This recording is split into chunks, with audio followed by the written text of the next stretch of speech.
My daughter-in-law wanted my seat at the table. Too bad, she wasn't smart enough. The morning of my late husband's inheritance reading should have been somber. But fate had other plans. I stepped outside, heels clicking against the driveway, and reached for my car door when a stranger sprinted toward me, breathless. "Don't get in," he shouted. "The brakes have been tampered with."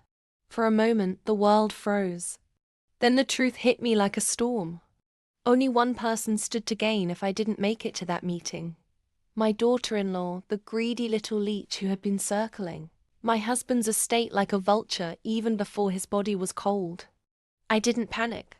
Instead, I calmly walked back inside, collected my keys to the backup car, and drove to the lawyer's office with my head high. And when I entered that room, her face drained of color. She hadn't expected me to walk in alive. The lawyer cleared his throat. "Shall we begin?" What followed was the sweetest justice I could have imagined.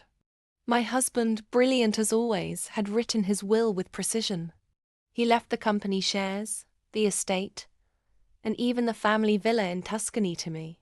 To his son, her husband, he left a generous trust, but it was carefully locked, accessible only under my discretion. But here's where the plot twisted like a knife. Tucked inside the envelope was a video recording.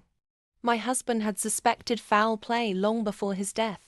In the video, he looked straight into the camera and said, "If you're watching this, and if anything has happened to my wife, look closely at my daughter-in-law." The room went dead silent.